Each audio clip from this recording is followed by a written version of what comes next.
Guys, I know my last review was bad. It was pretty brutal, but this is gonna be all positive. The Jonathan Larson Project. This is an amazing show, guys. You have to go and see it. It's playing until June, I believe. If you don't know what it is basically a jukebox musical. It's basically, they released an album back in 2019 called the Jonathan Larson Project, and that album was unreleased Jonathan Larson songs, and they've now adapted that into a musical. It's very much Illinois-esque. It's very much anthology stories within the songs. You got Lauren Marcus, Jason Tam. I honestly had no idea what I was getting into. I was a little disappointed that it wasn't a traditional musical, but I got over it rather quickly. It's a very simple set. It's very small. It's 90 minutes. But this was truly so astonishing, you know. You pay $130 to see a Moulin Rouge, or $190 to see Smash, and you get big spectacle. This has more spectacle and will make you go more, and is worth paying more than anything on Broadway right now, except for like a few shows. Like this is worth paying $170. Not this.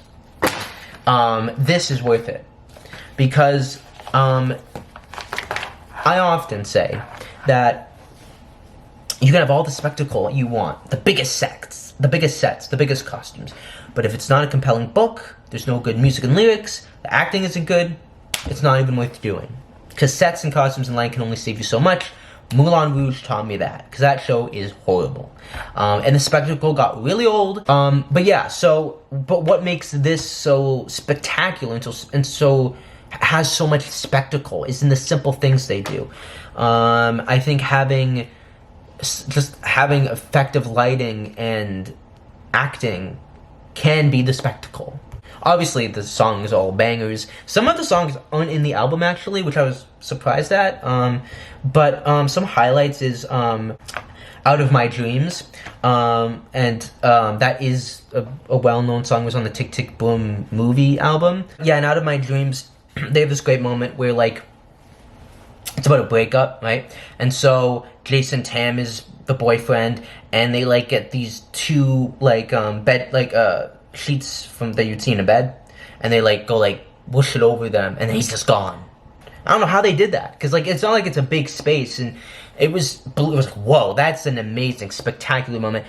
And even though it was like an anthology song, it was more investing. It had more character. It had more soul, personality than anything in Smash.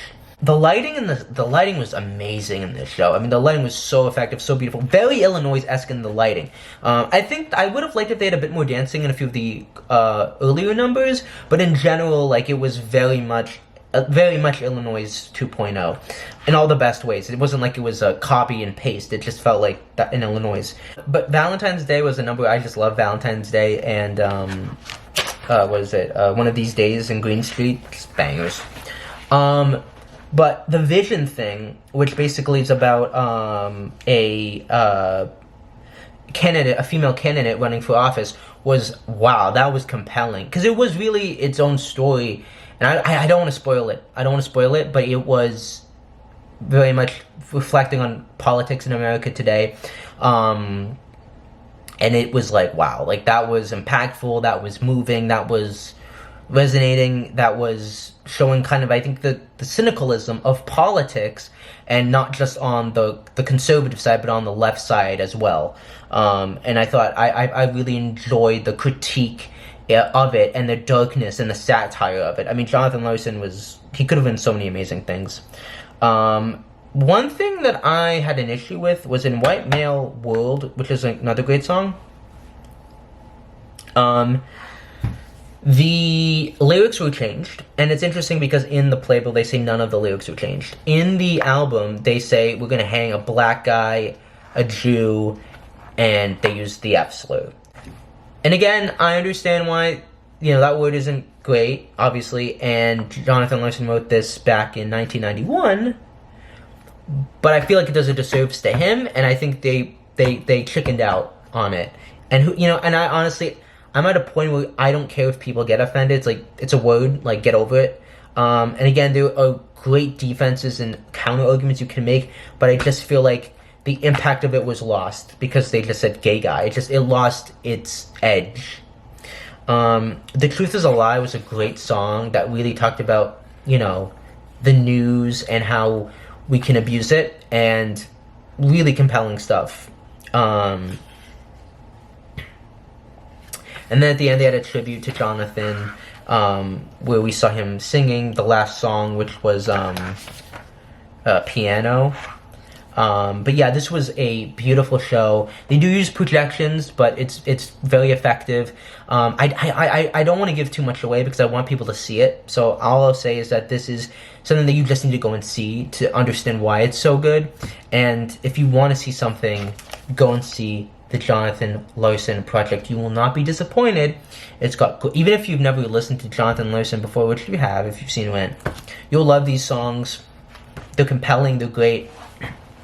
And tickets are cheap. You know, it's much cheaper than seeing, you know, a Broadway show. So go and see the Jonathan Larson project if you want to see something that is truly creative, original, and compelling. And I think Joey Kahn summed it up best. You know, if you're worried about the future of American theater, you go and see this show. So go and see it. Stop watching this review, buy a ticket, and go and see it. Peace.